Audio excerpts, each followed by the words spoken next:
So in last video we talked about how K-pop affects idols' mental health. And in this video we will talk about how it affects fans' mental health. As everything have its own benefits and losses, so do K-pop. It do have its positive effects on fans too. But negative things affects us more than the positive ones, so in this I'll be discussing the negative ones. So firstly, I would like to clear I am no way trying to defame K-pop here. I am a casual listener, a K-pop fan for more than 3 years, and I also stan a lot of groups. I just want to talk about industry's problems as whole and how we contribute to it. So, it's all for awareness purposes, as we all should be aware about the industry we love so much. Enough with the intro, now let's get into the video. 1. Body image issues. Sometimes, K-pop idols are super famous for looking really perfect. This can make some fans feel like they need to look just as perfect, which can make them worry a lot about how they look. It might even make them feel not so good about themselves, and they might start thinking they don't look good enough, even when they do. Sometimes to look like their favorite idols they try to transform themselves totally by hook or by crook, and they totally lose themselves in the process, which leads to something called body image issues. It's like when you worry a lot about how your body looks. It can also make people feel not so great about themselves, and they might even start to see things that aren't really there when they look in the mirror. But always remember, it's totally okay to be yourself, and you're awesome just the way you are. 2.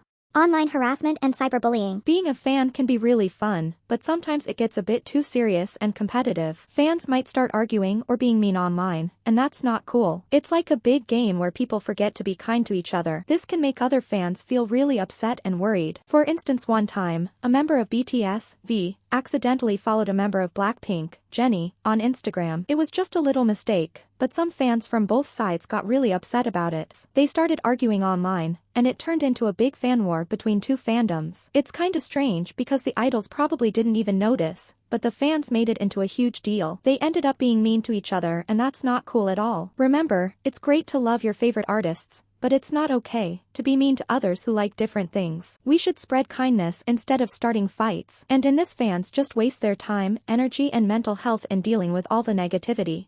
3. Overexertion. Sometimes, fans can feel a lot of pressure to support their favorite idols. They might feel like they have to go to events, buy stuff, and watch a lot of videos, stream their music. They love them so much that they want their songs to top the charts. For them to get more success and recognition, they can go to any extent to support them. This can make them work really hard and get really tired. It's like trying to do too much and feeling exhausted because of it. And it's totally fine to support your idols, but it's not okay to stream their song, which is not even worth listening sometimes, but just because it's their favorite artist who released it, so they will go to limits to make it most streamed song on the charts by sacrificing their time and priorities.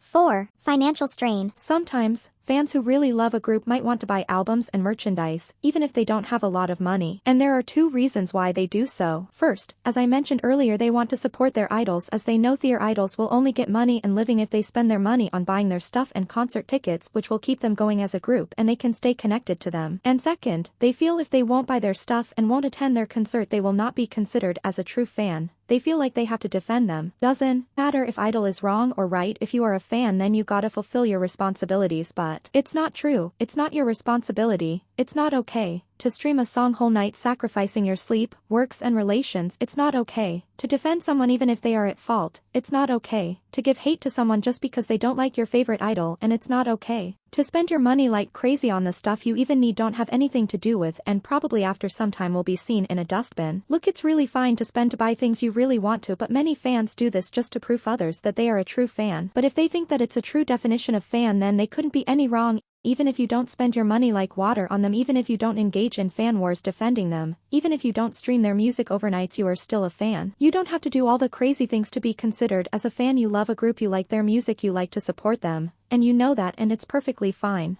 5. Isolation and escapism. Loneliness and K-pop goes hand in hand if you are a diehard stan, but the only difference here is you never realize that you are lonely. Diehard stans love their idols so much that they start to feel connections with them. They think they have every right over them, which leads them to be in a parasocial relation with their idols. For those who don't know what parasocial relations are, then these are one-sided relationships, where one person extends emotional energy, interest and time, and the other party, the persona, is completely unaware of the other's existence. And because of their interest in these idols, they spend their whole day watching their content, ignoring the reality of their real life because K-pop and these idols are perfect for them. It's their escape. And because of that they destroy their real-life relations. And it makes them lonely, but they never realize it because they have phone, they have internet, and they have so much content of their idols.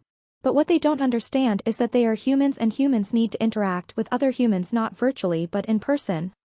6. Perfectionism. Sometimes, in the world of idols, they really want everything to be just right. It's like they always want to be perfect and work really, really hard. That can be inspiring for some people, but for others, it might feel like they have to be perfect in everything they do. Like this can make them feel like they're under a lot of pressure to do really well. And they might be really afraid of not doing things perfectly. It's good to work hard, but it's also important to remember that it's okay to make mistakes and not be perfect all the time. We learn a lot from our mistakes, and nobody is perfect. So, don't be too hard on yourself. That's it for this video. If you liked it, then make sure to give it a thumbs up, and for more video essays on serious topics related to K-pop, subscribe this channel.